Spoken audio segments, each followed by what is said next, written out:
Hello friends, आपण आज नवीन कन्सेप्टची सुरुवात करणार आहोत. त्या कन्सेप्टचं आहे लॉजिकल कनेक्टिव्स, त्यांचे ट्रूथ टेबल्स आणि त्याच्यावर डिपेंडेंट काही सम्स आपण आज करणार आहोत. मागच्या टॉपिकमध्ये आपण काय काय पाहिलेलं आहे. स्टेटमेंट म्हणजे काय, जे की एकतर ट्रू असतं किंवा फॉल्स असतं, दोन्ही नसतं. त्याच्यानंतर पाहिलं की कमांड सेंटेन्स, इंट्रोगेटिव्ह सेंटेन्स आणि एक्सक्लेमेटरी सेंटेन्स हे स्टेटमेंट नसतात, त्यामुळे त्यांना ट्रूथ व्हॅल्यू नसते. त्याच्यानंतर पाहिलं ओपन सेंटेन्स, की ज्याच्यामध्ये कंडिशननुसार ट्रूथ व्हॅल्यू चेंज होऊ शकते, त्यांना ओपन सेंटेन्स म्हणतात. आणि ओपन सेंटेन्स हे स्टेटमेंट नसतात त्याच्यामुळं. आणि त्याच्यावरची एक्सरसाइज पाहिली होती आपण. आता नेक्स्ट हेडिंगला जाऊया आपण, लॉजिकल कनेक्टिव्स. Logical connectives.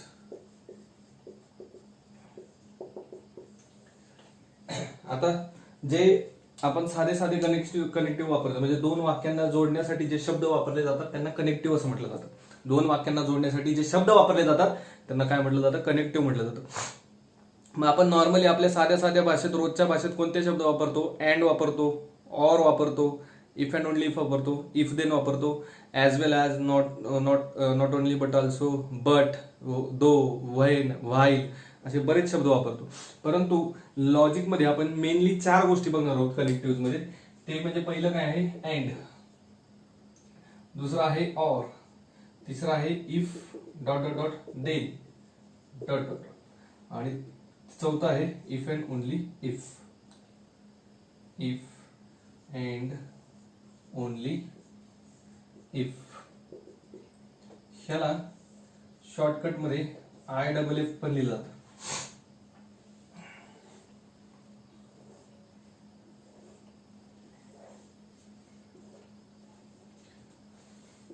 आता आपल्या लॉजिकल लँग्वेज मध्ये त्याला सिम्बॉल पण आहेत. म्हणजे जर तुम्हाला अँड दर्शवायचं असेल तर तुम्ही हे सिम्बॉल वापरू शकता. ऑर दर्शवायचं असेल तर हे सिम्बॉल.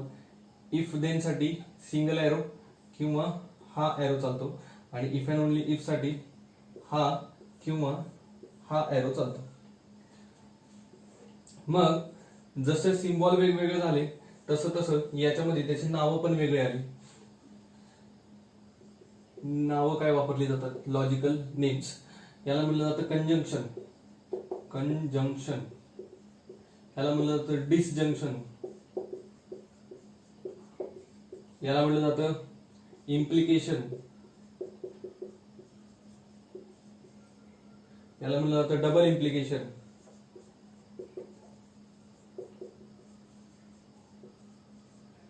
इम्प्लिकेशनचं अजून एक नाव आहे कंडिशनल. ऑर. आणि याचं आणखी एक नाव आहे बाय कंडिशनल.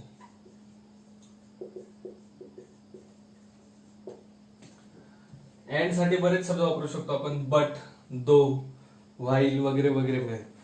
जिथं ऑर येत आहे, आयदर ऑर. आयदर ऑरचा अर्थ काय, हे किंवा ते. हे किंवा ते म्हटल्यानंतर ऑर मध्ये आलं. आणि नायदर नॉरचा अर्थ काय, हेही नाही आणि तेही नाही. नायदर नॉरचा अर्थ काय, हेही नाही आणि तेही नाही. आणि असल्यामुळे ते कशात येत आहे, तुमचं ऍड मध्ये येत आहे. इफ देन, नॉर्मली इफ देनचे शब्द, इफ देनची वाक्य ही इफ देननीच येतात. आणि इफ अँड ओनली इफ ची सुद्धा त्याच पद्धतीने येतात. मग त्यांची नावं काय आहेत. अँडला म्हणलं जातं कंजंक्शन, ऑरला म्हणलं जातं डिसजंक्शन, इफ देनला म्हणलं जातं इम्प्लिकेशन किंवा कंडिशनल, आणि इफ अँड ओनली इफला म्हणलं जातं डबल इम्प्लिकेशन किंवा बाय कंडिशनल म्हटलं जातं. हे त्यांचे सिम्बॉल्स आहेत, and, or, implication, double implication. आता अँडचे वाक्य माहिती आहे काय आपल्याला. एक समजा Delhi is capital of India and Mumbai is capital of Maharashtra. या दोघांना जोडायचं असेल तर मी कशाने जोडेल, Delhi is capital of India and Mumbai is capital of Maharashtra.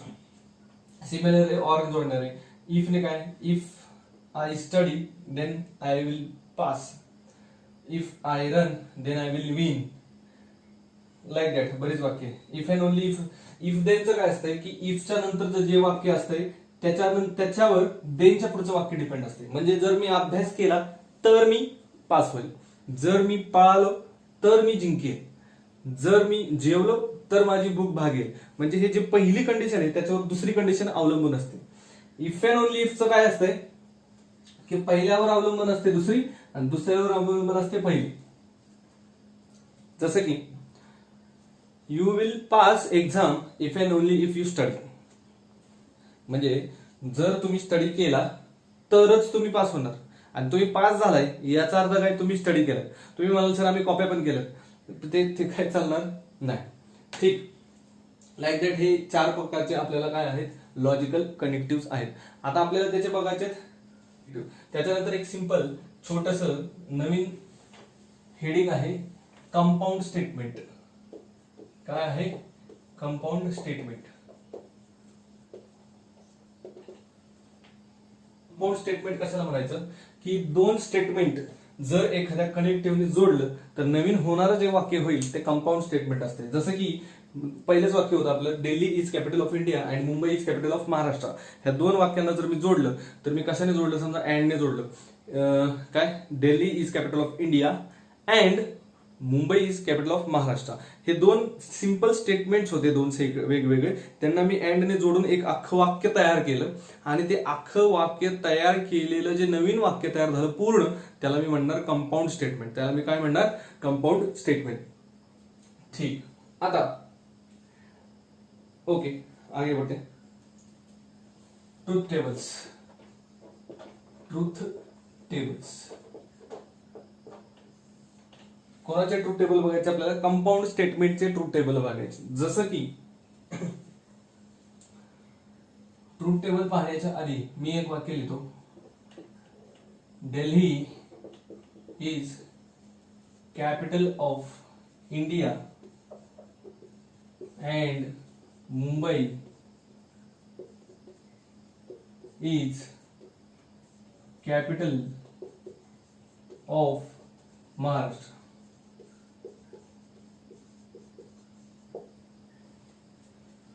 परत एकदा, 2 + 2 = 4 और 3 + 5 = 9.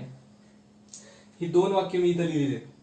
आता हे पहिलं जे पूर्ण सेंटेन्स आहे ते एक कंपाऊंड स्टेटमेंट आहे आणि दुसरं आहे ते सुद्धा एक काय आहे, कंपाऊंड स्टेटमेंट आहे. हे सगळ्यांना माहिती. आता याच्यामध्ये 2 सिंपल स्टेटमेंट कुठले, तर हे एक पहिलं स्टेटमेंट आहे आणि हे दुसरं स्टेटमेंट आहे. पहिलं स्टेटमेंट हे आहे आणि दुसरं स्टेटमेंट हे आहे. दोघांना मी कशाने जोडलंय, ऍडने जोडलंय. ह्याला याची सेपरेट ट्रूथ व्हॅल्यू आहे. हे वाक्य काय, Delhi is capital India statement आहे का, तर आहे, ट्रू वाक्य येते. मग ह्याची ट्रूथ व्हॅल्यू काय झाली, टी. आणि Mumbai is capital of Maharashtra हे सुद्धा काय आहे तुमचं, ट्रू आहे. मग ह्या दोघांना सेपरेट त्यांची ट्रूथ व्हॅल्यू आहे, परंतु ह्या अख्ख्या जो स्टेटमेंट नवीन आहे ते मोठं, त्याची ही ट्रूथ व्हॅल्यू नाही. त्याची ती ट्रूथ व्हॅल्यू नाही. मग त्याची ट्रूथ व्हॅल्यू काय असेल, समजा आता आपल्या याच्यामध्ये आपण ह्याला सिम्बॉल पण करू शकतो. हे पहिलं पी, तर दुसरं काय झालं आपलं क्यू. तर मी कसं म्हणणार ह्याला, याचा अभ्यास थोडासा नीट करायचा झाला तर पी काय म्हणणार मी, Delhi is capital of India आणि क्यू काय तुमच्याकडं, Mumbai is capital of Maharashtra. हे 2 वाक्य, ह्याची ट्रूथ व्हॅल्यू काय बाळांनो, टी आहे. ह्याची पण ट्रूथ व्हॅल्यू काय आहे, टी आहे. आता अँडचा अर्थ काय असतो बघा, अँडचा साधा सोपा अर्थ आहे हे पण आणि ते पण, म्हणजे दोन्ही व्हायला पाहिजे. मग दिल्ली हे कंपाऊंड स्टेटमेंट ट्रू कधी असेल, अँड वापरल्यामुळे, जेव्हा हे पण आणि ते पण काय असले पाहिजे, ट्रू. म्हणजे ह्याच्यामध्ये पी हे सेपरेट, क्यू हे सेपरेट आणि पी अँड क्यू ह्यांच्यापासून बनणारं कंपाऊंड स्टेटमेंट हे सेपरेट.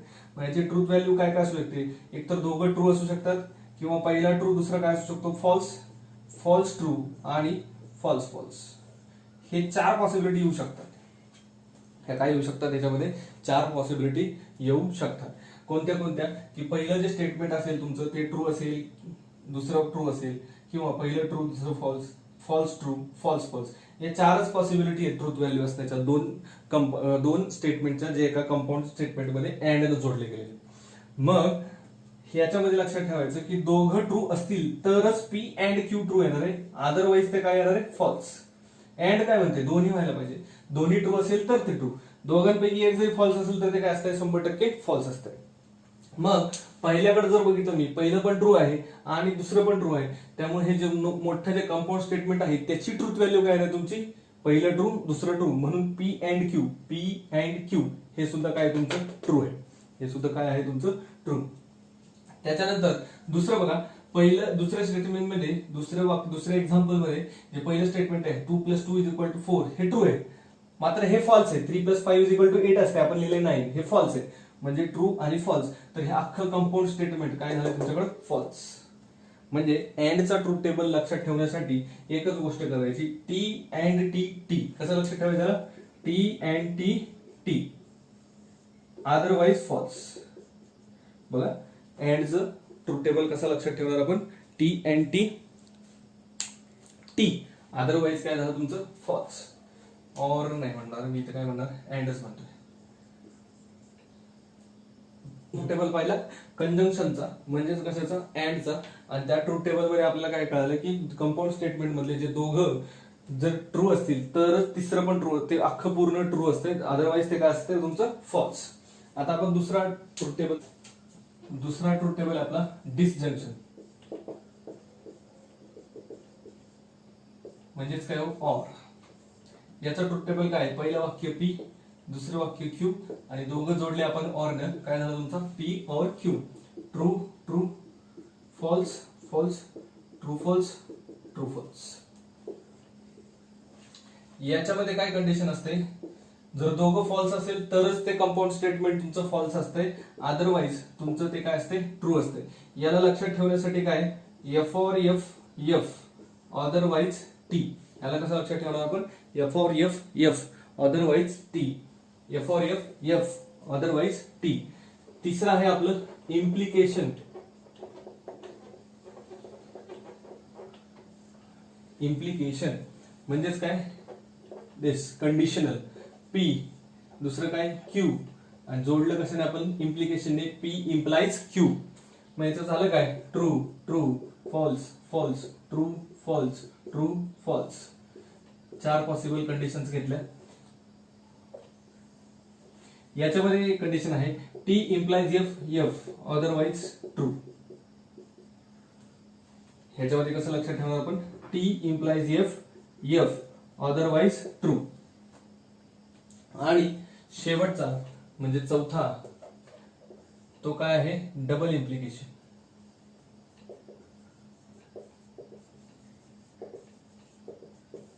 डबल इम्प्लिकेशनला कसं लक्षात ठेवू आपण? पहिलं पी, दुसरं Q. P double implies Q. True true, false false, true false, true false. याच्यामध्ये खूप सोपं आहे. डबल असेल तर ट्रू, डबल असेल तर ट्रू, सिंगल असेल तर फॉल्स, सिंगल असेल तर फॉल्स. डबल असेल तर म्हणजे काय? दोघं पण फॉल्स आहे तर ट्रू, दोघं पण ट्रू आहे तर ट्रू. सिंगल सिंगल आले, true false false true, single आले तर ते फॉल्स लिहायचं. म्हणजे ह्याच्यात कसं लक्षात ठेवणार आपण? Double T single F, double T single F.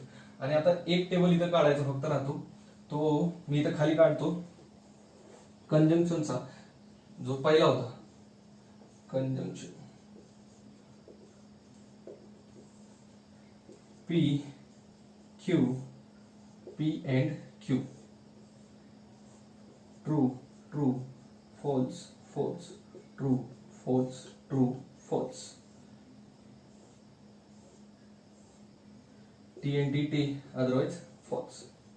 याला लक्षात कसं ठेवू? T and T T, otherwise false. हे 4 ट्रूथ टेबल आहेत आपल्याकडे. हे पहिला ट्रूथ टेबल आहे आपल्याकडे कंजंक्शनचा, दुसरा आहे डिसजंक्शनचा, तिसरा आहे इम्प्लिकेशनचा, आणि चौथा आहे डबल इम्प्लिकेशनचा. कंजंक्शनचा लक्षात कसं ठेवणार आपण? T and T T, otherwise false. डिसजंक्शनचा कसं लक्षात ठेवणार? एफ और F F, otherwise T. Implication कसं लक्षात ठेवणार? T implies F F, otherwise T. आणि डबल इम्प्लिकेशनचं कसं लक्षात ठेवणार? Double T single F. कसं लक्षात ठेवणार ते? Double T single F. याचा अर्थ काय आहे की समजा माझ्याकडे एक वाक्य आहे पी आणि दुसरं वाक्य आहे क्यू, म्हणजे हे सिम्बॉलिक फॉर्म मध्ये आहे. पहिलं वाक्य काय जे काय असेल ते, दुसरं वाक्य जे काय असेल ते, त्यांचे हे सिम्बॉल्स आहेत पी आणि क्यू. त्या दोघांना मी कशाने जोडतो? इथं डिसजंक्शनने जर जोडलं तर मी काय चेक करणार? दोघांची पर्सनल ट्रूथ व्हॅल्यू बघणार. जर पर्सनल ट्रूथ व्हॅल्यू एकाची पण टी आहे दुसऱ्याची पण टी आहे, तर ते कंपाऊंड स्टेटमेंट जे तयार झालंय त्याची पण ट्रूथ व्हॅल्यू काय असणार आहे? तुमची ट्रू असणार आहे. जर पहिल्याची ट्रू आहे दुसऱ्याची फॉल्स आहे, तर कंपाऊंड स्टेटमेंट जे झालं असेल त्याची पण ट्रूथ व्हॅल्यू टी आहे. फॉल्स ट्रू ट्रू, दोघं पण फॉल्स असतील तर कंपाऊंड स्टेटमेंट सुद्धा काय असेल फॉल्स. एवढा अर्थ फक्त याच्यातून आपण घेणार आहोत. आता आपण त्याच्यावरचे प्रॉब्लेम्स करूया. एक्सरसाइज 1.2 क्वेश्चन आहे express following in symbolic form. म्हणजे खालचं जे काय दिले तुम्हाला कशामध्ये लिहायचं सिम्बॉलिक फॉर्म मध्ये लिहायचं. पहिला क्वेश्चन आहे mango is fruit but potato is vegetable. Mango is fruit हे एक सेपरेट वाक्य आहे आणि पटॅटो इज व्हेजिटेबल हे एक दुसरं वाक्य. मग मी पहिल्याला सिंबल देतो पी, मँगो इज फ्रूट. दुसऱ्याला सिंबल देतो क्यू, पोटॅटो इज व्हेजिटेबल. बर मला एक सांगा मँगो इज फ्रूट हे वाक्य ट्रू आहे का फॉल्स आहे? तर हो ते ट्रू आहे. त्याची ट्रूथ व्हॅल्यू काय आहे तुमच्याकडे टी. पोटॅटो इज व्हेजिटेबल हे सुद्धा काय आहे तुमच्याकडे टी. हे आपल्याला याची गरज नाहीये सध्या परंतु माहित असावं म्हणून दिलेलं आहे. आता मँगो इज फ्रूट हे पी झालं. बट कशामध्ये येतो? हे ऑर मध्ये ऑर सारखं दिसतंय का? नाही. हे इफ देन सारखं दिसतंय का? नाही. हे इफ अँड ओनली इफ सारखं दिसतंय का? नाही. म्हणजे हे आहे कोणासारखं? अँड सारखं. म्हणजे हे झालं पी अँड आणि दुसरं वाक्य कोण आहे तुमच्याकडे क्यू. तर हा झाला त्याचा कसला फॉर्म? Symbolic form. कसला फॉर्म झाला? Symbolic form. म्हणजे जे दिलंय ते फक्त कशामध्ये लिहायचं तुम्हाला? सिम्बॉलिक फॉर्म मध्ये. परंतु हे पी म्हणजे कोण आहे ते पण तुम्ही लिहिलं पाहिजे आणि क्यू म्हणजे कोण आहे हे तुम्ही सेपरेट असं लिहिलं पाहिजे. तरच हे त्यांना मार्क मिळतात. एकदम साधं सोपं आहे. खूप वेळा येऊन गेले अशी क्वेश्चन आहे. Either we play football or go for cycling. म्हणजे हे कशासारखं दिसतंय तुम्हाला? आयदर ऑर सारखं दिसतंय. कशाप्रमाणे दिसतंय? Either or. मग ह्याच्यामधले दोन वाक्य ओळखणं मला महत्वाचं आहे. पहिलं वी प्ले फुटबॉल और दुसरं वाक्य गो फॉर सायकलिंग. माझ्यामध्ये पी कोण आहे? We play football. याच्यामधला क्यू कोण आहे? We go for cycling. ही दोन वाक्य. आता इथं वी गो फॉर सायकलिंग असं लिहिलेलं नाहीये परंतु ते आहे तिथं आपण ओळखलं पाहिजे. सेपरेट असले वाक्य गो फॉर सायकलिंग असं सेपरेट वाक्य होणार नाही. वी गो फॉर सायकलिंग होईल. बर हे काय आहे? पी. हे काय आहे तुमचं? क्यू. कशाने जोडलंय? Either or. आयदर ऑर कशामध्ये जाते म्हणून मी तुम्हाला सांगितलं मध्ये ऑर मध्ये जाते परंतु नायदर ऑर कशामध्ये जाते तुमचं? अँड मध्ये जाते. सो याला मी सिंपली सिम्बॉलिक फॉर्म याचा काय येईल? ऑरचा येईल. सिम्बॉलिक फॉर्म कसा येईल याचा? Symbolic form P or Q. Bus. Next question आहे मिल्क इज व्हाईट और ग्रास इज ग्रीन. याच्यामधले दोन वाक्य ओळखायचे आहेत मला. पहिलं वाक्य आहे मिल्क इज व्हाईट आणि दुसरं वाक्य आहे grass is green. Me P कोणाला म्हणतो? Milk is white.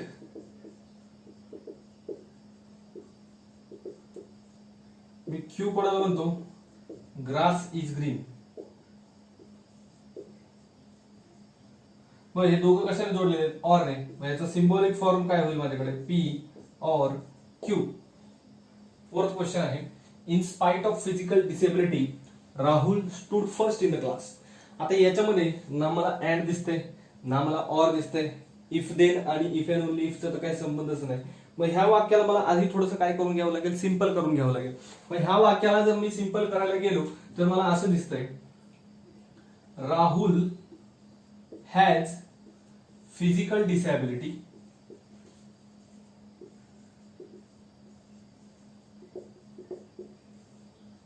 But he stood first in the class. म्हणजे राहुलला फिजिकल डिसेबिलिटी असतानाही तो क्लासमध्ये पहिला आला. याला मी इफ देन जोडू शकत नाही.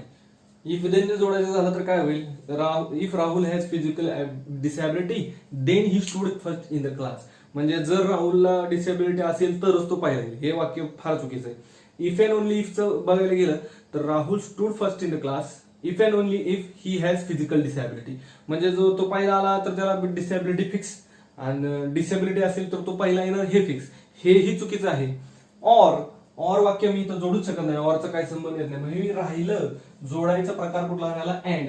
परंतु अँड हा शब्द योग्य राहत नाही म्हणून मी इथं काय दिलंय? बट. ठीक. मग आता ह्याच्यामध्ये पी कोण आहे? Rahul has physical disability. Rahul has physical disability हे पी आहे. क्यू कोण आहे आपल्याकडे? पी कोण आहे आपल्याकडे? Rahul has physical disability. Q कोण आहे आपल्याकडे? Rahul stood first in the class.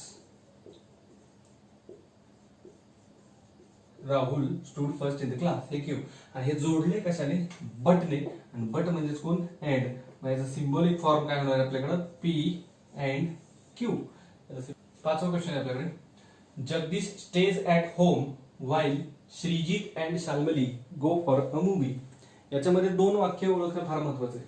याच्यामध्ये तुम्ही असं ओळखाल, जगदीश स्टेज ऍट होम हे एक वाक्य आणि Shrijit and Shalmali go for a movie हे दुसरं वाक्य. पहिलं वाक्य कोण आहे? Jagdish stays at home. आणि दुसरं वाक्य कोण आहे? Shrijit and Shalmali go for a movie. म्हणजे पहिलं जे झालं तुमचं काय आहे? पी. दुसरं जे झालं तुमचं क्यू. आणि ते जोडले कशाने? व्हाईल. व्हाईल कशामध्ये येतो तुमचा? अँड मध्ये. हा झाला तुमचा याचा सिम्बॉलिक फॉर्म. मग तुम्ही काय करणार? पी सेपरेट लिहिणार, क्यू सेपरेट लिहिणार आणि त्याचा सिम्बॉलिक फॉर्म लिहिणार. नेक्स्ट क्वेश्चन आहे. पहिला क्वेश्चन संपला, आता दुसरा क्वेश्चन आहे आपल्याकडे. Write the truth value of following statements. म्हणजे खालच्या स्टेटमेंटची तुम्ही काय लिहा? ट्रूथ व्हॅल्यू लिहा. पहिलं स्टेटमेंट हे पूर्ण कंपाऊंडच आहे. पहिलं काय म्हणते? √3 इज रॅशनल नंबर. आणि दुसरं वाक्य 3 + i इज कॉम्प्लेक्स नंबर. आता √3 हा रॅशनल नंबर आहे का?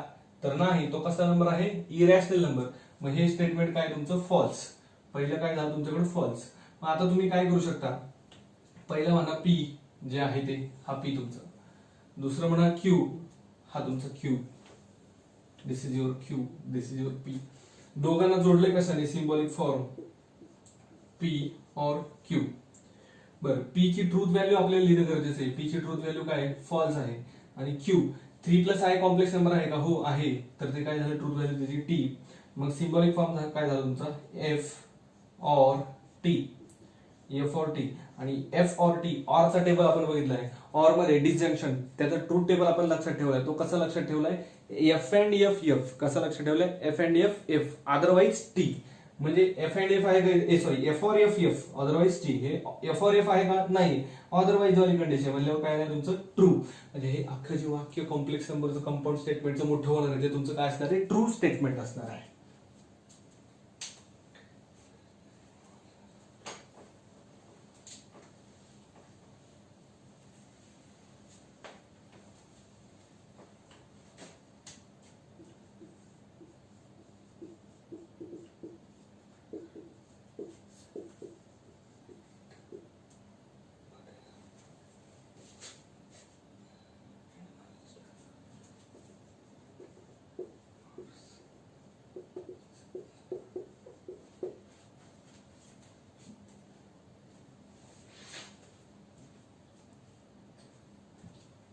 सेकंड क्वेश्चन आहे आपल्याकडे. Jupiter is planet and Mars is star.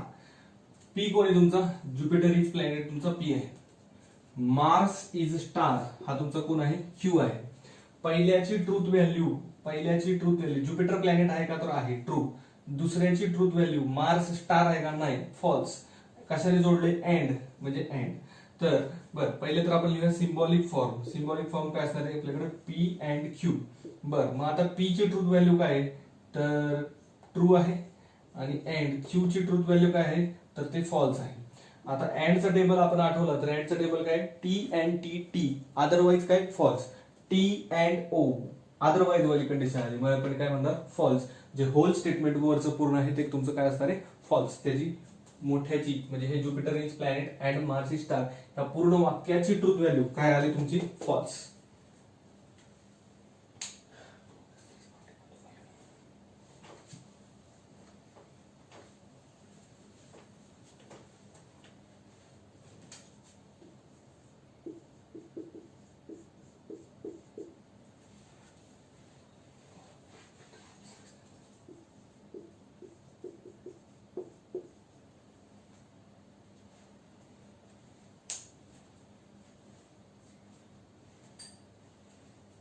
Next question आहे आपल्याकडे. 2 + 3 इज नॉट इक्वल टू 5 और 2 × 3 इज लेस दॅन 5. हे तुमचं काय आहे? पी आहे. आणि हे तुमचं काय आहे? क्यू. सिम्बॉलिक फॉर्म ह्याचा काय येणार आहे तुमच्याकडे? P or Q. आता यांची ट्रूथ व्हॅल्यू चेक करूया. 2 + 3 किती येते? 5. पण हे म्हणते नॉट इक्वल टू 5 म्हणल्यावर याची ट्रूथ व्हॅल्यू काय झाली तुमच्याकडे? फॉल्स. क्यू 2 × 3 किती येते? 6. ग्रेटर दॅन 5 यायला पाहिजे, तर हे म्हणते लेस दॅन 5, म्हणजे ह्याची पण ट्रूथ व्हॅल्यू काय तुमच्याकडे फॉल्स. आणि ऑरचा टेबल आपण आठवला डिसजंक्शनचा, तर तो काय एफ ऑर एफ एफ, म्हणजे पूर्ण वाक्य जे मोठं तुमचं तयार झालं त्याची ट्रूथ व्हॅल्यू काय तुमच्याकडे फॉल्स आलेली आहे.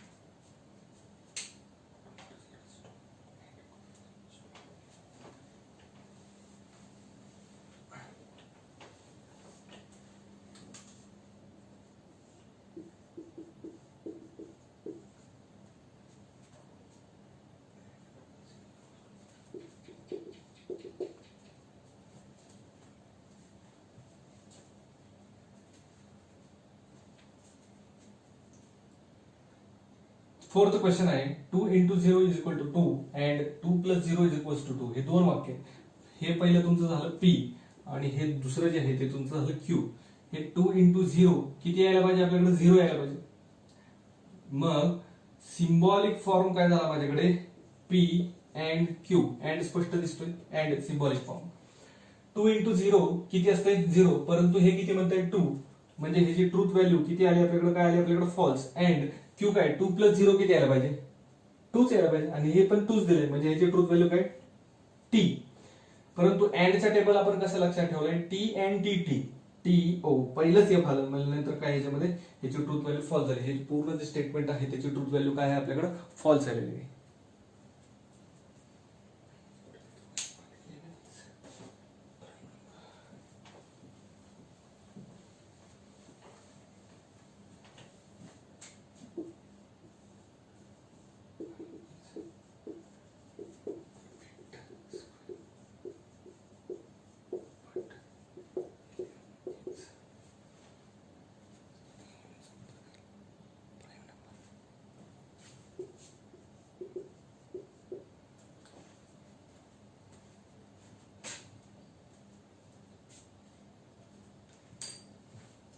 Fifth question, 9 is perfect square but 11 is prime. 9 is perfect square हे जे आहे तुमचं पी आहे, 11 इज प्राइम हे तुमचं काय आहे क्यू. तर याचा सिम्बॉलिक फॉर्म कसा येणार तुमच्याकडे पी, बट म्हणजे कोण असते and Q. 9 is perfect square ह्याची ट्रूथ व्हॅल्यू काय आपल्याकडे ट्रू. परफेक्ट स्क्वेअर येतो. परफेक्ट स्क्वेअर म्हणजे काय असतं की तो नंबर कोणाचा तरी स्क्वेअर पाहिजे. जसं की 2 बघितलं तर 2 कोणाचाही स्क्वेअर नाही, त्याच्यामुळे तो परफेक्ट स्क्वेअर येत नाही. 3 पण कोणाचा स्क्वेअर नाही, परफेक्ट स्क्वेअर येत नाही, म्हणजे नॅचरल नंबरचा स्क्वेअर. 4 बघितलं गेलं तर 4 हा 2चा स्क्वेअर आहे, म्हणून 4 हा परफेक्ट स्क्वेअर. परफेक्ट स्क्वेअर कोणते कोणते झाले 1 4 9 16 25 36 49, हे सगळे काय आहे परफेक्ट स्क्वेअर्स आहेत. पण क्यू क्यू कोण आहे आपल्याकडे 11 इज प्राईम नंबर. 11 प्राईम आहे का, येस 11 पण प्राईम आहे. तर त्याचं काय आलं टी. टी अँड टी, अँडचं टेबल काय आहे टी. सो होल स्टेटमेंट तुमचं काय आहे ट्रू आहे.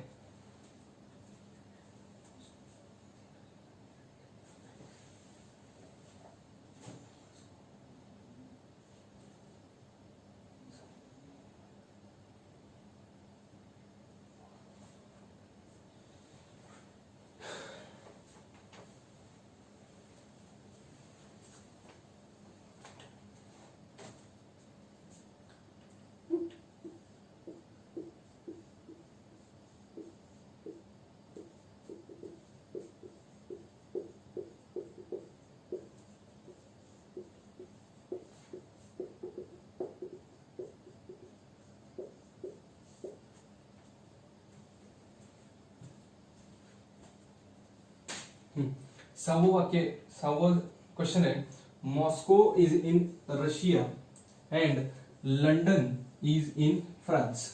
मॉस्को रशियात आहे का, हो रशियात आहे. बरं ह्याचा सिम्बॉलिक फॉर्म काय येणार आपल्याकडे P and Q. Moscow is in Russia true, मॉस्को रशियातच आहे.